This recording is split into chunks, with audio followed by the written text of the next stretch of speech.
따라 유난히 밝게 빛나는 저 커다란 보름달조차도요. 마을 외곽 공동묘지에서 들려오는 쇠 긁는 소리와 둔탁한 소리를 들은 사람은 아무도 없었습니다. 만약 누군가 봤다면 아마 정신이 나갔을지도 모를 일이었죠. 새로 만든 무덤 앞에서 남자 둘이 분주하게 움직이고 있었습니다. 그들은 아주 익숙하고 자신감 넘치는 손놀림으로 무덤의 흙을 파내고 있었어요. 아무도 그 모습을 보지 못했죠. 오직 저 커다란 달만이 호기심 어린 눈으로 그들을 내려다볼 뿐이었습니다. 아니, 사실은 한 사람 더 있었어요. 무덤 옆 작은 벤치에 한 여자가 앉아 두 남자가 일하는 모습을 꼼꼼히 지켜보고 있었습니다. 아주머니, 아직 마음 안 바꾸셨어요? 그냥 고이 잠드시게 두는 게 어때요? 일꾼 중 하나가 이마를 닦으며 물었습니다. 안 바꿨어요. 여자는 단호하게 대답했습니다. 돈은 이미 드렸으니 팍이나 해요. 참 이해가 안 가네. 다른 남자가 거들었습니다. 관을 파내면 그 다음은요?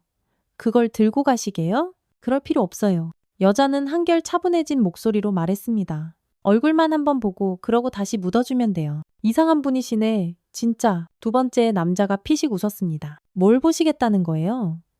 팻말 보니까 죽은 지 벌써 한 달은 됐구만. 그래도 1년은 아니잖아요.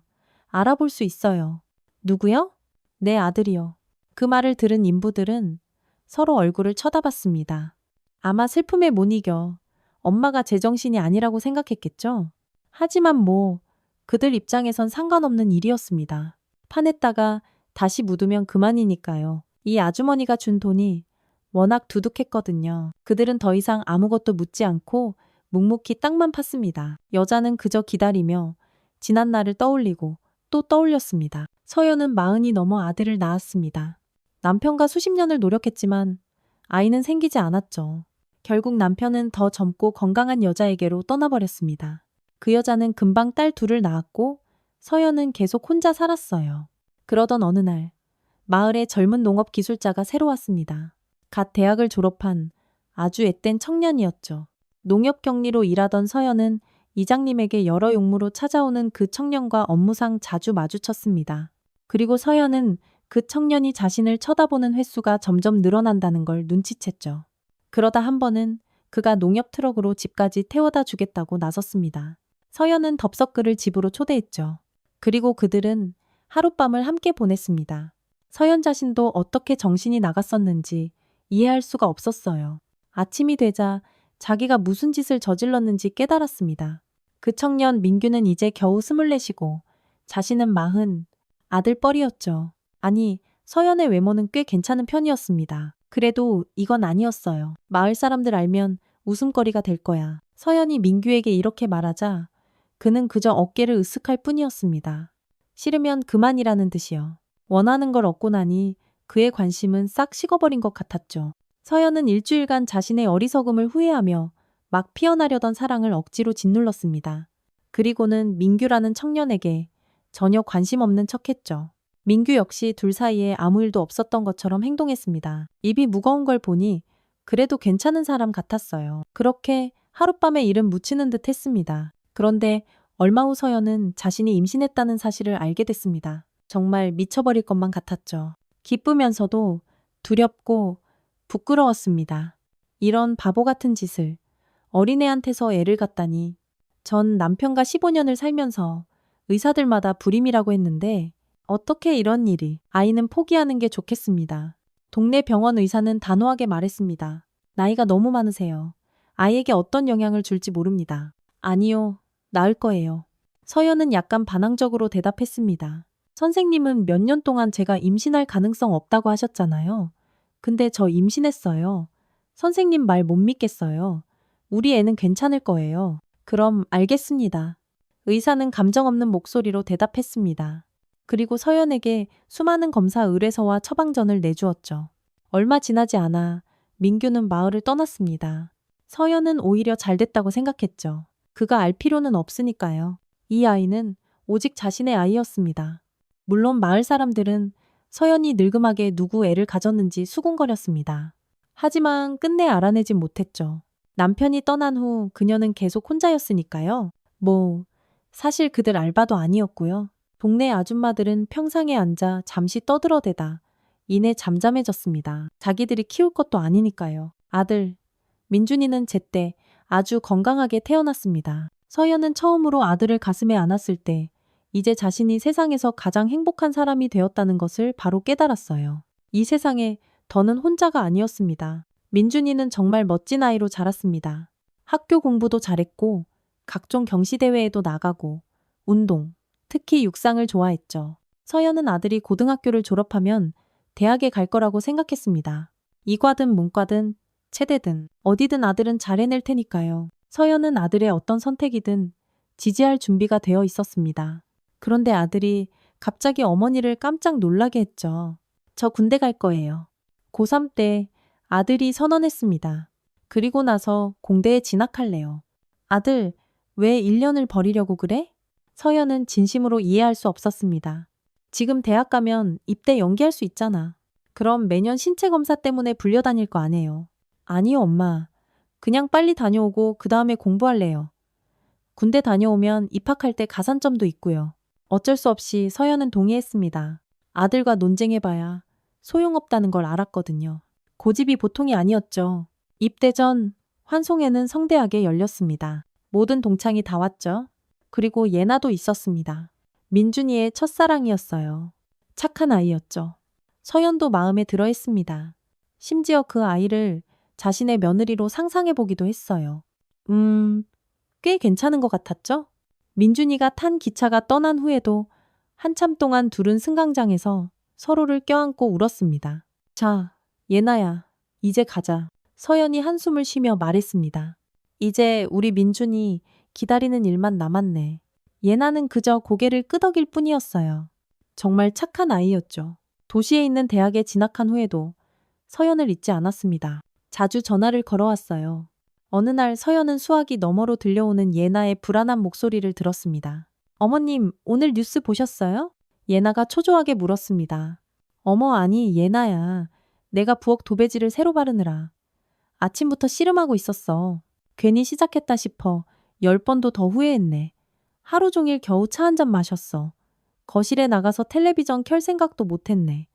어머님, 거기 전쟁 났대요.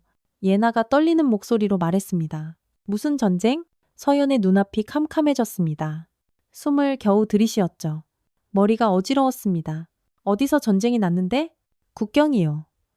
민준 오빠가 복무하는 곳이요.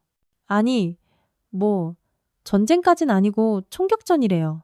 서연은 몸에 힘이 쭉 빠졌습니다. 전화를 끊고 현관의자에 풀썩 주저앉았죠. 정신을 조금 차리고 텔레비전을 켰습니다.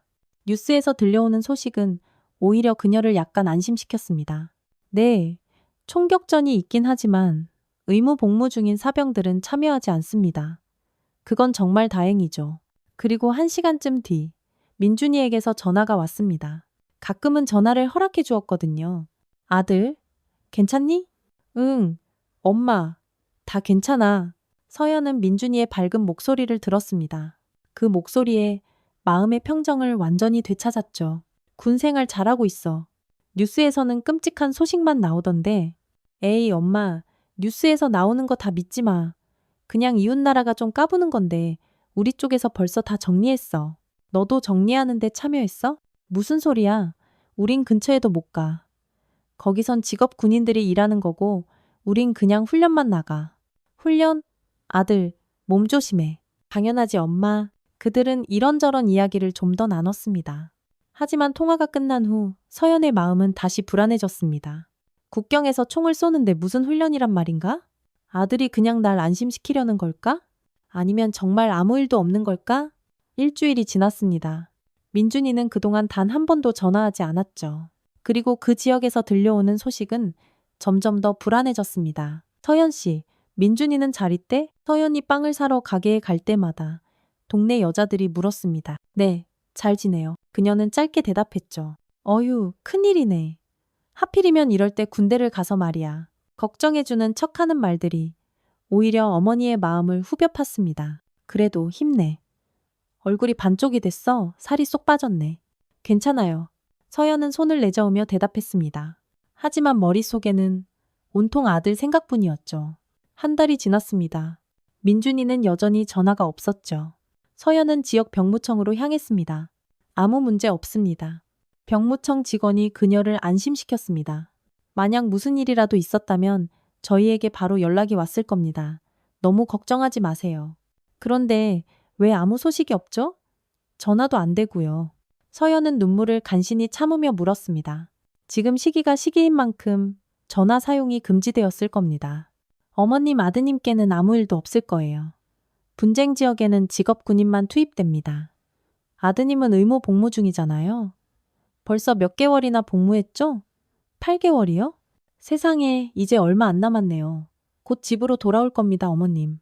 그 말을 듣고 서연은 어느 정도 안정을 되찾았습니다. 돌아올 거야. 그냥 지금 시기가 좀 그래서 그래. 그리고 한 달이 더 지난 어느 날 병무청에서 갑자기 전화가 왔습니다. 급히 와달라는 요청이었죠. 그녀는 갓길에 서서 지나가는 차를 얻어 탔습니다. 전기버스를 기다릴 시간이 없었어요. 도착해보니 점심시간이었습니다. 모든 사무실 문이 닫혀 있었죠. 접수처에 20살쯤 되어 보이는 어린 여직원만 앉아 있었습니다. 기다리세요.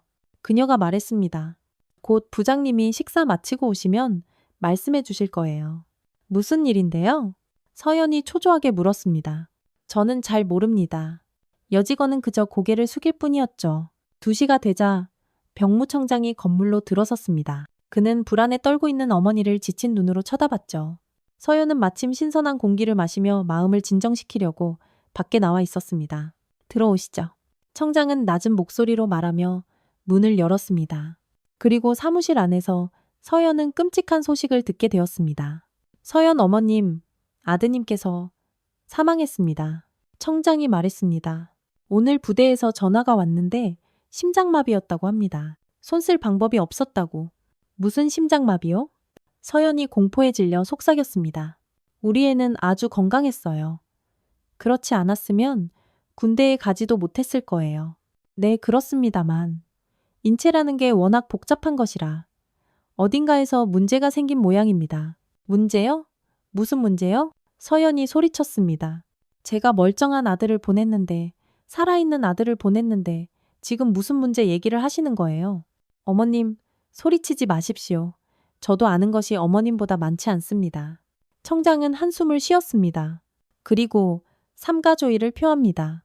서연은 통곡했습니다. 병무청 여직원들이 안정제와 물을 가져다 주었죠. 하지만 그게 무슨 소용이 있겠어요? 민준이, 그녀의 소중한 아들이 죽었다니. 아니야, 이건 뭔가 잘못된 거야. 시신은 언제 받을 수 있나요? 조금 진정된 서연이 물었습니다. 그게 민준군은 이미 장례를 치렀습니다. 그곳 복무하던 부대 근처 시립묘지예요. 청장은 눈을 피하며 대답했습니다. 솔직히 그 자신도 왜 모든 일이 이렇게 처리됐는지 이해할 수 없었죠. 하지만 위에서 시키는 대로 모든 책임을 져야 했습니다. 그게 말이 되나요? 서연은 믿을 수 없다는 듯이 말했습니다. 아들을 저에게 돌려보내야죠. 특별한 상황에서는 그럴 수도 있습니다. 아시다시피 지금 그 지역 상황이 좋지 않으니까요. 아마 시신을 옮기는데 절차가 복잡했던 모양입니다. 그래서 그곳에 안장한 것 같습니다. 청장이 설명했습니다. 서류는 며칠 내로 도착할 겁니다. 집으로 가져다 줄 거예요. 서연은 비틀거리며 사무실을 나섰습니다. 더 이상 이곳에서 들을 새로운 소식은 없었죠. 그리고 그녀의 아들도 이제 더는 없었습니다. 시신과 작별 인사조차 나누지 못하게 하다니. 서류? 그게 이제 무슨 소용이란 말인가?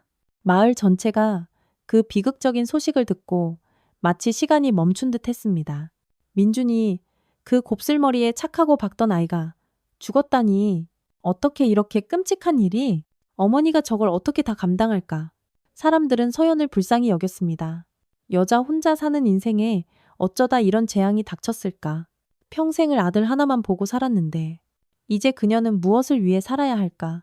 마을 사람들은 저마다 위로의 말을 건넸지만 그것이 오히려 그녀의 상처받은 마음을 더 아프게 할 뿐이었습니다. 소식을 들은 예나도 달려왔습니다. 예나야, 왜 왔어? 너는 공부해야지. 곧 시험 기간 아니니? 서연이 말했습니다. 여긴 왜 온 거야? 어머님을 어떻게 혼자 둬요? 이럴 때 예나가 울며 대답했습니다. 제가 옆에 있을게요. 예나와 함께 있으니 서연은 확실히 마음이 좀 나아졌습니다. 둘은 함께 민준이를 추억하고 사진을 들여다보았죠. 고통스러우면서도 동시에 위안이 찾아오는 듯 했습니다. 어느 날 예나가 서연의 집에 있을 때 누군가 문을 두드렸습니다. 민준이의 서류를 가져온 택배 기사였죠. 서연은 서류를 힐끗 쳐다보고는 거실 탁자 위에 올려놓았습니다. 읽어볼 힘이 없었어요. 침실로 가서 좀 누워야겠다고 생각했죠. 속이 너무 안 좋았습니다. 하지만 예나는 그 서류를 집어들었습니다. 어머님! 갑자기 예나가 초조하게 소리쳤습니다. 민준 오빠, 사인이 뭐라고 들으셨어요? 심장마비라고. 서연이 조용히 대답했습니다. 차라리 내 심장이 멎었으면 좋았을 텐데. 어머님, 서류에는 폐렴이라고 적혀 있어요. 예나는 침대 곁으로 다가와 믿을 수 없다는 듯 여자를 쳐다봤습니다. 어머니는 벌떡 일어나 서류를 받아들고 꼼꼼히 읽어보았습니다. 병무청에서 뭔가 착오가 있었나 보네. 그녀가 중얼거렸습니다. 어떻게 이럴 수가 있지? 이상해요. 예나도 동의했습니다. 잠시 침묵하던 그녀가 덧붙였죠. 어머님, 그곳에 가보실 생각은 안 해보셨어요? 민준 오빠가 묻힌 곳 말이에요. 거기 가서 직접 알아보는 거예요. 생각해봤지. 서연이 고백했습니다. 그런데 지금은 좀 그렇다고 상황이 안정되면 가라고 하더라. 내 아들 집으로 데려오고 싶어. 예나야, 혹시 무덤을 파내는 거 많이 번거로운 일이니? 아마도요. 예나가 고개를 끄덕이고는 바로 외쳤습니다. 근데 번거로운 게 무슨 상관이에요? 가야죠. 왜 민준 오빠가 죽었는지 알아내야 해요. 그리고 최대한 빨리요. 무덤을 파서라도 왜 말하는 거랑 서류가 다른지 설명하게 만들어야 해요. 얼마 후 서연과 예나는 민준이가 묻힌 곳으로 떠났습니다. 어떤 발굴 작업도 없을 겁니다. 부대에서 그들에게 대답했습니다. 아드님은 전염병으로 사망했습니다.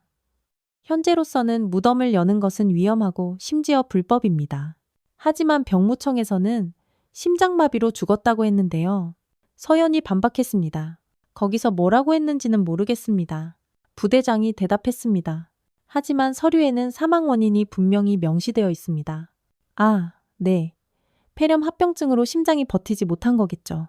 아주머니 진정하시고 그냥 현실을 받아들이세요. 이제 와서 아무것도 바꿀 수 없습니다. 아들 무덤이라도 보여주세요. 어머니는 눈물을 삼키며 부탁했습니다. 네, 시립 묘지에 있습니다. 안내해 드릴 겁니다. 곧 서연과 예나는 묘지에 도착했습니다. 가장 구석지고 외진 곳이었죠. 이곳은 무연고잖아. 가족이 장례를 치를 수 없는 사람들을 묻는 곳이었습니다. 그리고 민준이가 이곳에서 마지막 안식을 찾은 것이었죠. 예나와 서연은 무덤 앞에 서서 나무 십자가에 달린 철제 팻말을 말없이 바라보았습니다. 하민준, 향년 19세. 갑자기 예나는 어떤 불안감을 느꼈습니다. 그녀는 서연에게 민준이의 사망 관련 서류를 받아 다시 한번 모든 것을 비교해 보았죠. 도무지 모르겠어요. 그녀가 당혹스럽게 말했습니다. 민준 오빠 생일은 25일인데 팻말에는 26일로 새겨져 있어요. 서류에도 그렇고요. 또 실수했나 보네. 서연이 지친 목소리로 대답했습니다. 그녀는 무덤 위에 주저앉아 오열하기 시작했습니다. 내 아들, 어떻게 이럴 수가 있어. 마지막 인사도 못하게 하고. 하지만 예나는 어떤 일이 있어도 행동해야 한다고, 무덤 발굴을 요구해야 한다고 설득했습니다. 묘지에서 나온 그들은 다시 부대로 향했죠. 대체 왜 이렇게 물고 늘어지십니까? 부대장이 버럭 소리를 질렀습니다. 거기선 저랬다. 여기선 이랬다. 그냥 작은 실수일 뿐입니다. 지금 시국이 어떤지 아시지 않습니까? 모든 게 급하게 처리되다 보니 생긴 일입니다. 당신 아들은 거기에 묻혔고 그걸로 끝입니다. 대체 뭘 보고 싶으신 겁니까? 썩어가는 시체요? 그 광경을 견딜 수 있을 거라고 확신하세요? 견딜 수 있습니다. 서연이 조용히 대답했습니다. 하지만 그는 더 이상 들으려고도 하지 않았습니다. 부대에서 쫓겨났죠. 마지막으로 진정하고 상황을 받아들이라는 말을 들었습니다. 아무도 민준이의 무덤을 파헤치지 않을 것이며 그것은 규정상 허용되지 않는다고요. 여관에서 예나와 서연은 말없이 짐을 쌌습니다. 곧 기차 시간이 다가왔죠. 그때 서연이 갑자기 여행 가방을 내던지며 울기 시작했습니다. 나 아무 데도 안 가? 그녀가 단호하게 말했습니다. 내가 직접 저 무덤 팔 거야. 그리고 내 눈으로 거기에 내 아들이 있는지 확인하기 전까지는 절대 안 떠나. 어떻게 직접 파요? 예나가 깜짝 놀라 물었습니다. 누가 그걸 허락하겠어요? 나 이미 다 생각해놨어. 만약 정말로 전염병이면 어떡해요? 예나가 걱정스럽게 물었습니다. 우리 재판받게 될지도 몰라요. 받으라지. 예나야, 너는 이 일에 끼어들지 않아도 돼. 이해해. 너는 아직 창창한 인생이 있잖아. 나 혼자 할게. 제가 어떻게 어머님 혼자 둬요. 예나가 한숨을 쉬었습니다. 말씀해보세요. 무슨 계획인지. 계획은 이랬습니다. 노숙자 2명을 찾아 큰 돈을 주고 밤에 무덤을 파헤치게 하는 것. 관을 열어 그 안에 있는 것이 민준이인지 확인하는 것. 아직 시간이 많이 지나지 않았으니 알아볼 수 있을 것이었습니다. 그런 일을 하려면 노숙자들한테 얼마를 줘야 할까요? 예나가 막막해했습니다. 내 통장에 연금 모은 게 한 300만 원 정도 있어. 나 아직 연금 받으면서도 일하잖아. 아들 대학 등록금으로 모아두려고 했는데 일이 이렇게 됐네. 그 돈 전부 다 줄 거야. 서연이 단호하게 말했습니다. 그리고 무슨 전염병이야. 예나야, 그 병은 이미 우리 주변에 널려 있어. 관 속에 있다고 더 많아지는 것도 아니야. 어머님 말씀이 맞을지도 몰라요. 하지만 묘지에는 경비원이 있잖아요. 무덤 파는 걸 보면 가만히 있지 않을 텐데요. 바로 그 부분에서 네 도움이 필요해. 우리가 소주를 사서 네가 그 사람한테 제대로 한 잔 대접하는 거야. 정신을 쏙 빼놓는 거지. 정말 모든 걸 다 계획하셨네요. 예나가 씁쓸하게 웃었습니다. 이제 인부만 찾으면 되겠네요. 놀랍게도 그들은 인부를 금방 찾았습니다. 기차역에서 딱 봐도 노숙자처럼 보이는 건장한 남자 둘을 발견하고 무엇을 해야 하는지 설명했죠. 노숙자들은 오래 고민하지 않았습니다. 바로 동의했죠. 명백한 불법 행위라는 사실도 그들을 망설이게 하지는 못했습니다. 그들이 제안받은 돈이 어마어마했으니까요. 그들은 이렇게 생각했습니다. 무슨 일 생기면 그냥 도망치면 돼. 아무도 우리 못 잡아. 그리고 그들은 밤의 장막을 틈타 묘지로 향했습니다. 예나는 경비실에서 늙은 경비원에게 열심히 술을 따랐죠. 경비원은 젊은 아가씨가 찾아온 것만으로도 무척 기뻤습니다. 맨날 십자가랑 무덤만 보다가 지겨웠거든요. 서연은 무덤 근처에 앉아 있었습니다. 초조하게 기다렸죠. 노숙자들은 푹푹 삽질을 해댔습니다. 찾았다. 그들 중 하나가 관뚜껑을 건드리며 소리쳤습니다. 둘은 분주하게 움직였고 곧 무덤에서 관을 꺼냈습니다. 근데 왜 이렇게 가볍지? 인부 한 명이 말했습니다. 아들이 작았나 봐요? 키가 180이었어요. 군대 갈 때 90kg이었고요. 서연은 힘겹게 대답했습니다. 그녀의 시선은 관에서 떨어질 줄 몰랐습니다. 열어요. 남자들은 뚜껑에 손을 걸었고 관은 둔탁한 소리와 함께 열렸습니다. 세 사람 모두 안을 들여다보고는 숨을 헙 들이마셨습니다. 달빛이 환하게 비추고 있어서 모든 것이 선명하게 보였죠. 관은 텅 비어 있었습니다. 시체는 어디 갔지? 마침내 노숙자 중 한 명이 입을 열었습니다. 도망갔나 보네. 다른 한 명이 피식 웃었습니다. 그리고는 넋이 나간 서연을 쳐다봤죠. 자, 어머님, 다시 묻을까요? 절대 안 돼요. 정신이 든 듯 서연이 소리쳤습니다. 그대로 두세요. 당신들은 이제 가세요. 여기서 나가요. 나머진 제가 알아서 할게요. 고마웠어요.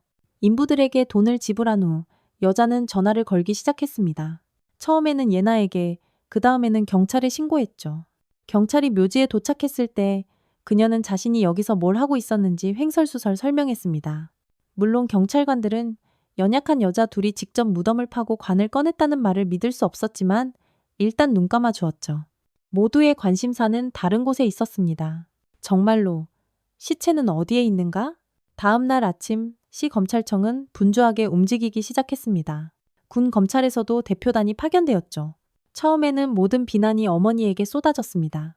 대체 왜 무덤을 파헤쳤냐는 것이었죠. 하지만 가장 중요한 질문에 대한 답은 아무도 내놓지 못했습니다. 시체는 어디에 있는가? 민준이가 복무했던 부대의 부대장이 신문을 받았습니다. 그리고 바로 거기서 모든 진실이 드러났습니다. 알고 보니 민준이는 다른 사병들과 함께 훈련 중이었습니다. 그런데 갑자기 실제 포격이 시작된 것이었죠. 처음으로 실전에 휘말린 아이들은 토끼처럼 흩어졌습니다. 모두들 겁에 질렸죠. 나중에 모두를 찾았지만 민준이만은 없었습니다. 아마도 포탄에 맞아 죽었을 거라고 추정했죠. 하지만 시신을 찾을 수 없었던 이유는 그 지역 전체가 폭발로 생긴 구덩이로 완전히 파헤쳐졌기 때문이었습니다. 아마도 그 땅 어딘가에 아이가 묻혀 있을 것이었습니다. 어떻게 해야 할까? 그들은 온갖 기관에 해명하는 번거로움을 피하기 위해 민준이를 병으로 사망 처리하기로 결정했습니다. 어차피 아이는 다시 돌아올 수 없으니까요. 어머니가 이렇게까지 집요할 줄은 누가 알았겠습니까? 반년 정도가 지났습니다. 서연과 예나는 고향으로 돌아왔죠. 그 군부대에는 대대적인 인사이동이 있었습니다. 부대장을 포함한 많은 이들이 군사 재판에 넘겨졌습니다. 하지만 서연에게는 그 어떤 것도 위로가 되지 않았습니다. 그렇다면 이게 무슨 뜻인가? 이제 자기 아들은 무덤조차 없다는 것인가? 내 아들은 대체 어디에 잠들어 있는 걸까? 서연은 슬픔에 머리가 하얗게 새어버렸습니다. 예나는 계속 울기만 했죠.